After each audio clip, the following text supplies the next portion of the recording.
இப்போ இதில் நம்ம பார்க்க போகிறது பிரவீன் பூர்வாதில் வரக்கூடியது. இது உங்களுக்கு எக்ஸாமில் வந்து 15 மார்க்ஸ்க்கு வரும். இந்த டாபிக் என்ன அப்படின்னா, ஞான मार्ग शाखा के विशेषताओं पर प्रकाश डालते हुए संत कबीर का स्थान निर्धारित कीजिए. ஸோ இதில் வந்து அந்த ஞான மார்க்கே அப்படின்னா அறிவு சார்ந்த அந்த பாட்டு இருக்கு இல்லையா, அத்தியாயம் இருக்கு இல்லையா, ஸோ அதை சிறப்பிக்கும் விதமாக கபீர்தாஸோடைய கபீர்தாஸோடைய பிளேஸ் என்ன, கபீர்தாஸ் எந்த அளவுக்கு அதை பற்றி வந்து தன்னுடைய கவிதைகளில் வந்து சொல்லியிருக்கிறாரு, அதோட சிறப்பு என்ன, ஞான மார்க்க சாக்கோட சிறப்பு என்ன அப்படின்றது தான் இதில். ப்ளஸ் வந்து இந்த கபீர்தாஸை பற்றியும் இங்கே வந்து நம்ம இதில் பார்க்க போகிறோம். ஸோ என்னோடய வீடியோஸ் ஃபஸ்ட் டைம் பார்க்குறவங்களா இருந்தால் சப்ஸ்கிரைப் பண்ணிக்கோங்க, and then bell button click பண்ணிக்கோங்க.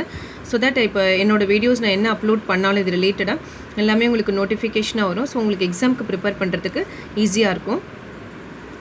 ஸோ இப்போ இதில் ஃபஸ்ட்டு இதோட இன்ட்ரொடக்ஷன் என்ன அப்படின்னா, பக்தி கால் மேம் ஜோ சாகித்ய லிக்கிய கையே, அதாவது இந்த பக்தி காலம்ன்றது நம்ம ஆல்ரெடி லாஸ்ட் வீடியோவில் பார்த்துருக்கோம். ஸோ இதில் இந்த சாகித்ய லிக்கிய கையே, எந்த இலக்கியம் எழுதப்பட்டதோ, வரலாறு இலக்கியம் எழுதப்பட்டதோ கையே, உன்கோ அதை வந்து 4 பாகோं में 4 பார்ட்ஸாக விபாஜித் கியா ஜாத்தா ஹை. விபாஜித் அப்படின்னாலே ஸ்ப்ளிட் பண்ணுறது. ஸோ 4 பாகங்களாக விபாஜித்தோட பிரிக்கப்பட்டிருக்கு, டிவைட் பண்ணியிருக்காங்க. ஸோ அதில் இது எப்படி அந்த ஃப்ளோ சார்ட் பார்ப்போம். பக்தி சாகித்யம் எப்படி பிரிச்சிருக்காங்க. ஸோ ஒன்று நிர்குணதாரா, இன்னொன்று சகுணதாரா. நிர்குணதாரான்றது அப்படின்னா உருவம் இல்லாதது, அதாவது அறிவு மற்றும் அன்பு தான் கடவுள் அப்படின்னு சொல்கிறவங்க, அதுதான் உண்மையான பக்தின்னு சொல்கிறவங்க. சகுனன்றவங்க என்னென்னா கடவுள் வழிபாடு பண்ணுறவங்க, அதாவது ஒன்று ராம பக்தின்னு பிரிச்சிருக்காங்க, இன்னொங்களை வந்து கிருஷ்ண பக்தின்னு பிரிச்சிருக்காங்க. ஸோ இதுதான் இதனுடைய பக்தி சாகித்யத்தினுடைய பிரிவினைகள் நமக்கு. அதுதான் 4 பார்ட்ஸ்ன்னு சொல்கிறது. ஒன்று அன்பு, அறிவு, இன்னொன்று வந்து கடவுள் சம்பந்தமானது கொடுத்துருக்காங்க. ஸோ இப்போ இதில் ஃபஸ்ட் நம்ம என்ன பார்க்க போகிறோம், கபீர் என்ன சொல்லியிருக்காருன்னா, ஞான மார்க்கி ஷாக்கா கே விஷயம் இல்லை இஸ் ஷாக்கா கே கவி நிர்குண பிரம்மச்சரியோ பரபிரம்மக்கோ மானத்தேத்தே. ஸோ இதில் இந்த பாட்டனுடைய கவிஞர் வந்து நிர்குண பரபிரம்மக்கோ மானத்தேத்தே. ஸோ நிர்குணனா உருவம் இல்லாத ஒரு வடிவத்தை தான் வந்து அவர் அக்செப்ட் பண்ணுறாரு, அதுதான் பரபிரம்மம். உருவம் இல்லாதது தான் பரபிரம்மம் சொல்கிறாரு. எந்த ஒரு உருவத்தை வச்சும் வழிபட மாட்டாங்க. கவியோங்கி, இந்த கவிஞர்களுடைய ரச்சனாவோங் மேம், அவங்களோட படைப்புகளில் இஸ்லாம் கி சாபு பாயி ஜாத்திகை, முஸ்லீம்களுடைய அடையாளம் வந்து அதை ஷேடோ வந்து இதில் இருக்குது அவங்களுடைய படைப்புகள். ஏன்னா முஸ்லீம்கள் பார்த்தீங்கன்னா உருவம் இருக்காது, அந்த வழிபாடு தான் அவங்க பண்ணுவாங்க. ஷாக்கா கே கவி, இந்த பகுதியினுடைய கவிஞர்கள் மண் கி பவித்ரதாக்கோ, மனதினுடைய பவித்திரத்தை, அதாவது தூய்மையை தான் சர்வோபரிமானத்தை எல்லாமே அப்படின்னு சொல்கிறாங்க. அதாவது மனம் தூய்மையாக இருந்தால் எல்லாமே நல்லாக நடக்கும் அப்படின்றத அவங்களுடைய கோட்பாடு. இஸ்லியே கவியோங்னே, அதனால் இந்த கவிஞர்கள் மூர்த்தி பூஜா கோ நஹிமானா, அந்த உருவ வழிபாட்டு கடவுளை அவங்க அக்செப்ட் பண்ணலை. தீர்த்த யாத்ரா, பாஹ்ய ஆடம்பர், ஜாதி பேத், புராணி ரஸ்மேம் ஆதி கா விரோது கியா. அது மட்டும் இல்லாமல் தீர்த்த யாத்திரை போகிறது, ஆடம்பரம் அந்த விழாக்கள் பண்ணுறது, பூஜைகள் பண்ணுறது, அந்த ஜாதி பேதம் பண்ணுறது, அதாவது ரிலீஜன் ஏற்றத்தாழ்வுன்னு சொல்கிறோம் இல்லையா, ஜாதி வேறுபாடு, புராணி ரஸ்மேம், அதாவது அந்த காலத்து பழக்க வழக்கங்களை வந்து விரோதிக்கியா எதிர்த்தாங்க. தேர்ட் பாயிண்ட் என்னென்னா, கவி குரு கா சம்மான் கர்த்தே தே. இந்த கவிஞர்கள் எல்லாமே தன்னோட குரு, அதாவது ஆசிரியர்களுக்கு தான் மரியாதை கொடுத்தாங்க, அவங்கள தான் பெரியவங்களாக நினச்சாங்க. குருக்கோ கோவிந்த சேபி மகான் மனத்தேத்தே, அவங்க என்ன பண்ணாங்க, ஆசிரியர்களை தான் கடவுளை விட சிறந்தவர்கள் அப்படின்னு சொன்னாங்க. ஏன்னா கடவுள், அதாவது கடவுள், இவர் தான் கடவுள்னு சொல்கிறது யார், குரு தான் இல்லையா, நம்மளுக்கு கற்றுக் கொடுத்த ஆசிரியர் தான் இல்லையா. ஸோ அதனால் குருவை வந்து சிறந்தவங்கன்னு சொல்கிறாங்களாம். ஷாக்கா கே கவி, இந்த கவிஞர்கள் ரகசியவாதினானது தன்னுடைய கவிதைகளில் வந்து ஒரு சில மர்மங்களை அதாவது சீக்ரெட்டை பற்றி பேசுகிறவங்க தான் ரகசியவாதி. அப்பனே கோ ஸ்திரீ, அதாவது அவங்க தன்னை பெண்ணாகவும், அவர் பகவான் கோ பத்தி மான்கர், கடவுளை ஹஸ்பண்டாகவும் கவிதா லிக்தி நினச்சி என்ன பண்ணுவாங்களா, கவிதைகள் எழுதுவாங்களாம். உன்கி உபாசனா கி பத்ததி, இதுதான் இவங்களுடைய உபாசனா, அவங்களுடைய கருத்துக்களினுடைய மெத்தட், முறை, இதுதான் அவங்களுடைய முறைன்னு சொல்கிறாங்க. கவியோங்னே சம்யோக் और வியோக் दोनों पक्षों का वर्णन किया है. இந்த கவிஞர்கள் எல்லாமே சம்யோக்னானது அன்பு, ஒன்று சேர்ந்து இருக்கிறது, और வியோக் பிரிவு, இது ரெண்டுத்து பக்கமும் दोनों पक्षों இது ரெண்டு சைடுமே வர்ணன் கியா है, அதில் வர்ணிக்கிறாங்களா. அதாவது அன்பு இருந்தால் எப்படி இருக்கும், பிரிஞ்சா அதனோட வழி எப்படி இருக்குன்றது இவங்க சொல்கிறாங்களாம். கவி சமாஜ் கி கூரீதியோங்கோ, இந்த கவிஞர்கள் இந்த சமுதாயத்தில் இருக்கிற கூரீதியோங்கிறது இந்த மூட நம்பிக்கைகள் அப்படின்னு சொல்கிறோம் இல்லையா, மிட்டானே கேலி, அதை அழிக்கிறதுக்காக, அதை இந்த நாட்டை விட்டு இந்த மக்கள் மனதிலிருந்து ஒழிக்கணுன்றதுக்காக கவிதா லிக்தே கவிதைகள்லாம் எழுதுவாங்களா அது சம்பந்தமாக. இஸ்லியே உன் கவியோங்னே பாஷா பர் தியான் ந தியா, அதனால என்ன பண்ணுறாங்க இந்த கவிஞர்கள் எல்லாமே தன்னுடைய லாங்குவேஜ் தன்னோட மொழியின் மேலே கவனம் வைக்காமல் பல்கி பட் பாவ் தன்னுடைய இமோஷன் தன்னுடைய உணர்ச்சிகள் மீது தியான் தியா, ஏன்னா அவங்களோட கவிதைகள் உணர்ச்சி பூர்வமாக இருந்தால் தான் அது மக்களை போய் சேருன்றது அவங்களுடைய நம்பிக்கை. இஸ்லியே சப்தோம் கோ கஹிங் கஹிங் மரோட்டியா ஹை, அதனால தான் அந்த வார்த்தைகள் எல்லா இடத்துலையும் ஒரு ட்விஸ்ட் வச்சுருப்பாங்களாம். नेक्स्ट इन कवियों ने मात्र दोहा चंद में अपने विचार प्रकट किए. இந்த கவிஞர்கள் மோஸ்ட்லி தோஹா சந்த் அப்படின்னா இந்த திருக்குறள் இந்த சந்த் எல்லாமே நீங்கள் பிரவீன் உத்ராதில் படிப்பீங்க, அணின்னு சொல்லுவாங்க. அதுதான் தோஹா சந்துனா தோஹா அணின்றது அதை மட்டுமே தன்னோட இதில் பயன்படுத்தியிருப்பாங்க. அதுதான் தோஹா சந்த் மாத்திர, அந்த அணியை மட்டும் நாமே அப்பனே வச்சா தன்னுடைய கருத்துக்களை வெளிப்படுத்துவாங்களாம். ஏ கவி மாணவமே பேத நகி மானத்தே, இந்த கவிஞர்கள் மனிதர்களுக்கிடையில் எந்த ஒரு வேற்றுமையும் பார்க்க மாட்டாங்க. இன்கேலியே அதனால் காபா காஷி தோனம் சமாந்தே, அதை காசியும் ஒன்று தான் காடும் ஒன்று தான் அப்படின்ற மாதிரி சொல்கிறாங்களா. ரெண்டுமே ஒன்று தான், அதாவது நம்ம இருக்கும் இடத்தை பொறுத்து தான் அந்த இடம் உயர்ந்ததா தாழ்ந்ததா அப்படின்றத காபா காஷின்னு சொல்கிறது. ஏன்னா காசின்றது உயர்ந்த இடம், காபான்றது ஒரு சாதாரண இடத்தை குறிக்கிறது.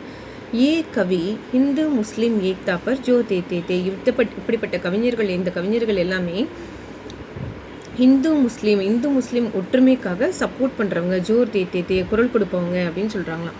ஸோ இது வரைக்கும் தான் உங்களுக்கு ஞானமார்கி ஷாகாவுடைய விசேஷத்தாய். ஸோ இதை சொன்னவரை பற்றி தான் இப்போ நம்ம படிக்க போகிறோம். யாருன்னா கபீர்தாஸ். கபீர்தாஸ் பக்தி கால் கே ஞானஸ்ரீ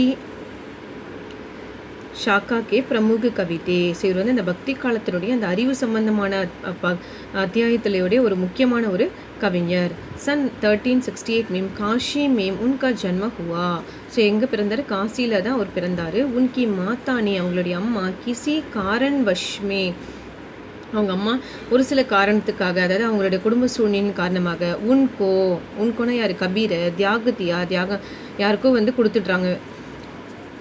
நீரு நாமக் ஏக் முஸ்லீம், அப்போது நீருன்ற பேருடைய ஒரு முஸ்லீம் தான் முஸ்லீம் ஜுலாஹே அந்த துணி நேரவர் வீவங் நே உன்கோ பாலன் கியா, உனக்கு அவரை வந்து வளர்த்தாங்க. கபீர்கோ சிக்ஷா நஹி மிலி, கபீருக்கு வந்து படிப்பு வந்து அப்போ படிக்கிறதுக்கான வாய்ப்பு அவருக்கு கிடைக்கல. மக்கர் ஆனாவே பிரதீபாஷாலி, ரொம்ப புகழ்பெற்றவர். சிந்தனையாளர். அவர் பக்ததே, ஒரு சிறந்த பக்தியாளரும் கூட. கபீர் நே சுவாமி ராமானந்தஜி கோ அப்பனா குரு மான்லியா. கபீர் என்ன பண்ணுறாரு? ஒரு ராமானந்தஜியை தான் தன்னுடைய குருவாக வந்து ஏற்றுக்கிட்டு இருந்தார். அவரோட குருவே ராமானந்த்ஜி. உன்சேஹி ராமநாமக்கா மந்திர பாயா. ஸோ அவர்கிட்ட இருந்தது அந்த ராமநாமத்தை வந்து அந்த மந்திரத்தை வந்து அவருக்கு வந்து கற்றுக்கிட்டாராம். கபீர் ஷிக்ஷித் நஹீதி, கபீர் வந்து படிப்பறிவு இல்லாதவர்.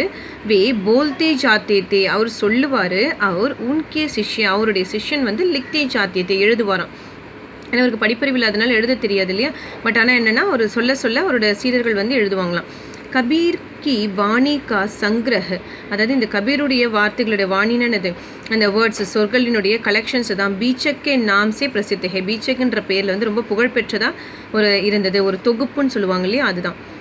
இஸ் கிரந்துக்கே 3 பாக் ஹை, இந்த புத்தகம் வந்து 3 பாகங்களாக வெளிவந்துச்சான். எப்படி? ரமைனி சபத் சாகி அப்படின்ற 3 புத்தகங்களை அவர் வந்து வெளியிட்டாராம். கபீர் ஜஹாங் கவி தே வஹீங் சமாஜ் சுதாரக் பி தே, கவிஞர் வந்து கபீர் வந்து கவிஞராக மட்டும் இல்லாமல் எந்த இடத்துல ஒரு கவிஞராக இருக்கிறாரோ அந்த இடத்துல அவர் வந்து ஒரு சிறந்த சமுதாய சீர்திருத்தவாதியாக இருந்திருக்கிறாரு. சுதாரக்னா சமுதாயத்தில் மாற்றம் கொண்டு வரக்கூடியவராக தன் கவிதைகள் மூலமாக சொல்லியிருக்கிறாருன்னு சொல்கிறாங்க. உன்கோனே ஜாதி பாங்தி, அவர் வந்து அந்த ஜாதி வேறுபாடு கோ ந மான, அவர் அந்த ஜாதி வேறுபாடை வந்து ஏற்றுக்கல. உன்கே அனுசார், அவரை பொறுத்த வரைக்கும் அச்சே கர்ம கர்ணே வாலே ஊங்சாஹை, நல்ல வேலைகள் அச்சே கர்மனானது நல்ல வேலைகள் செய்யவங்க மட்டும் தான் உயர்ந்தவங்களாக இருக்காங்க.